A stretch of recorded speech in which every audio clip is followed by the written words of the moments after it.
Hey, welcome back! It's a continuation of the Guide to Superhero Comics Now, Volume 1, Part 2. Let's not waste any time and just get right into it. Today, we're going to cover a host of books about Avengers characters. A lot of these books cross over with one another in the shared Marvel Universe. Young Avengers. Here's the scoop. This new book is about a team of teenage superheroes who have to wrestle with becoming adults as well as supervillainry. They're an all-new team, doing all new stuff. This title has a lot of potential to become one of my top faves because it's written by Kieran Gillen and illustrated by Jamie McKelvey of the hit indie comic Phonogram. I don't know what this book is going to be about, but I know that Gillen can write the hell out of some relevant young people. So, Kirk, how did you feel about the Young Avengers? Young Avengers actually surprised the hell out of me. This is my pick. This is the title of the week, month. It's an excellent read. I picked it up because of the creative team.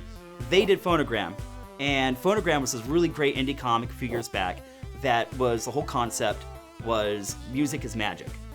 And this really fun contemporary read where everyone spoke like they did today and the character design was very modern, and it was an easy read that didn't insult your intelligence. That's the reason why I picked up this title. They took that concept, the way they told the story, the character designs, that sort of thing, that indie mentality, and applied it to a superhero comic. And it works so well. Yeah, I don't know who any of these people are. I wouldn't think that I would like a Young Avengers title, but this really blew me away as well. I was really surprised by it. And also the thing that I really liked, like you were saying, that it is very fresh. Everything doesn't feel forced. They feel like young people. I love the fact that Wiccan and his Skrull boyfriend, like their gay relationship doesn't feel like, hey, look, we're trying to be gay friendly. It just felt natural and it was fun and it was just a part of the story and I really liked that part of it. I can't speak enough about this. Thor, God of Thunder. Here's the scoop. This unconventional narrative is split between past, present, and future, showing Thor's millennia-long battle against the mysterious entity Gore the God Butcher, who's been busy killing gods all over the universe. Thor, what'd you think about it, Kirk? Holy shit, Thor. Oh my god. I'm excited. So good.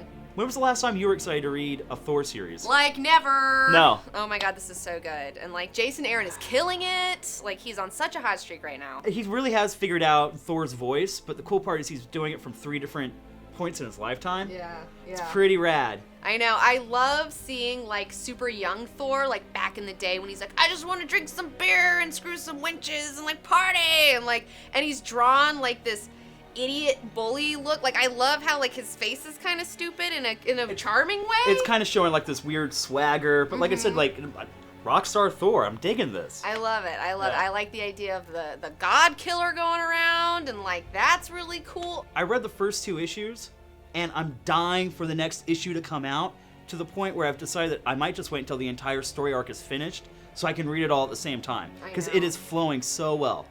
I mean, I've heard that at Marvel, this is like everyone's pick over there. Like all the writers over there are like, Thor's the one. Thor, oh god, Jason Aaron's Thor is amazing. Like, so go pick it up. Like, shut up and read it. Yeah. Iron Man. Here's the scoop. If you're a fan of the movies, you're gonna feel right at home. In this series, Tony Stark must hunt down and fight a plethora of villains who have gotten their hands on the cut-rate super soldier serum, the Extremis virus, which has been leaked on the black market after the death of longtime partner and ex-lover, Maya Hansen. Iron Man. Best thing about this series, it's still being written by Gillian. Again, the guy we were just talking about with Young Avengers. Best part is, if you're a new reader, this is perfect for you. He's not reinventing the wheel with this character. It's the Iron Man that we all know and love. If you saw the movies, that's perfect too. Because he's kind of taking a page out of that script and basing this Tony Stark on Robert Downey's Tony Stark. Best part is, the series starts out, yes, all the stories are connected, but you can just pick up any issue and it's still a self-contained story. You don't have to know what was going on before or where it's going on after. Perfect. Superior Spider Man. Here's the scoop. Longtime villain Doc Ock has transferred his consciousness into Peter Parker's body and cheated death. Now, as Spider-Man, Doc Ock gets to learn just how much it sucks being Peter Parker. My prediction was right from a few weeks ago. It got rapey. But it's Spider-Man. I'm just gonna stick with it because Spider-Man's my love. But Dr. Octopus, Peter Parker, Spider-Man is a little creepy. Yeah, I really like the part where he's using, since Mary Jane won't give it up, he's using Peter Parker's memories of Mary Jane as fat material, while Peter Parker as ghost form is like, no! Like, it's so weird. I like it. I don't know. The Avenging Spider Man. It's all about Spider-Man and his team-ups. In this issue, he's teaming up with the X-Men, and then he gives Wolverine the beatdown of his life in front of all of his homies. It's totally nuts. I really enjoyed it. Okay, I actually read Avenging Spider Man on a regular basis, but for the fanboy in you that needs to see superheroes battle it out, it's worth it just for this issue. And I love the fact that Wolverine is like, this guy is not Peter Parker. Like, this, not at all, not at all. And that's just like, and nobody listens to him. And it's such a testament to how awesome Wolverine is. And again, we're only giving you a small part of it, but just that beatdown alone is worth the issue. And it might even play into later on about how Peter Parker's Doc Ock is going to hide being Spider-Man. Maybe Wolverine is the one who's going to expose him later on. Who knows? We don't want to spoil it. So, Kirk, what did you think of the Avengers? Good question. Jonathan Hickman's writing the series, and he's a slow burn. His storytelling is really great, but getting to the finish line can be kind of hard. Yeah, that's the one thing I'm having a problem with. Yeah. With this in particular. Is like, I'm not an Avengers person to begin with. I'm trying to be more open to the Avengers.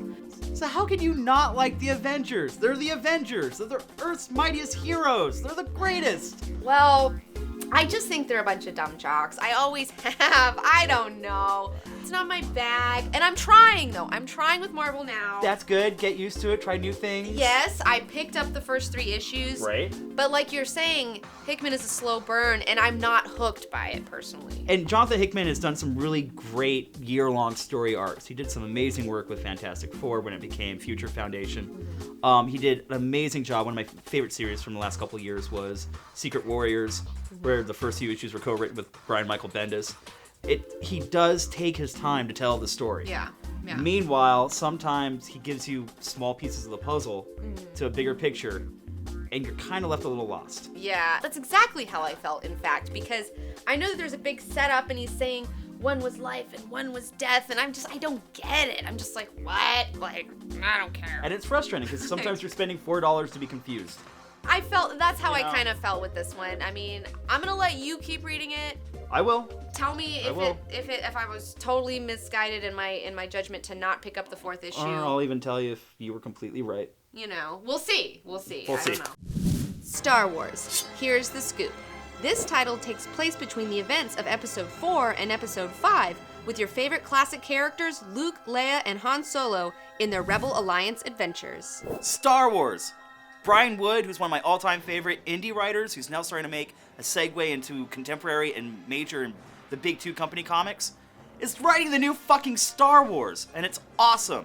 It's the first time in a really long time that I've actually been interested, fascinated, excited for the original cast. This actually takes place after the first movie, Episode 4. We don't talk about the other 3, but it takes place after that. It's all your characters. It's the ones you love. Han, Luke, Leia, Mon Mothra's in there.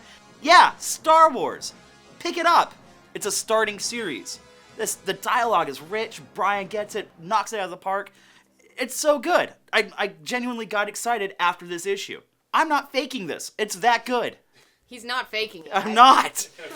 Hey Internet, Comic Book Girl 19 here. I'm sitting here right now in this chair to tell you about Blake Northcott's new book, Arena Mode. She's got a Kickstarter going on right now. It's totally already funded because everybody loves her. And I'm doing an original character design of one of her characters from the book. Wait a minute. You're doing a drawing? A girl drawing? Yeah, I can draw. Thanks. Oh, well, I bet it's not as good as some of my drawings. Right here we got skeleton. Totally put a crack in his head. I like that anatomy. That's really nice anatomy. Thank you. Fish monster. Nailed that one. Those are real good, Robot. Those are real good. Maybe next time she'll ask you to do an original character design. Well, she should have to begin with. Well, I guess I don't know. Maybe next time, Robot. Anyways, check it out. It's gonna be live. So if you had a good time, be sure to like the video, subscribe to my channel, like the Facebook page, and follow me on Twitter and Instagram.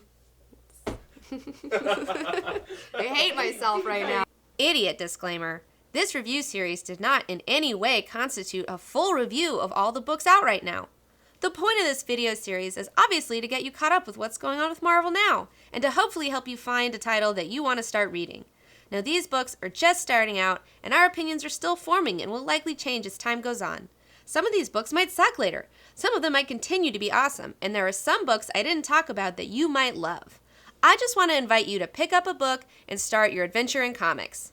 And next episode, we're going to be talking about DC's highly successful Bat Family crossover event, Death of the Family. We will also be talking about Batman Inc. and the Batman Annual. Yeah. Batman and Robin Annual, I really enjoyed it. It was so good. It's all about Damian and Bruce and how they're like coming together, how they're starting to trust one another, how their relationship is starting to really grow.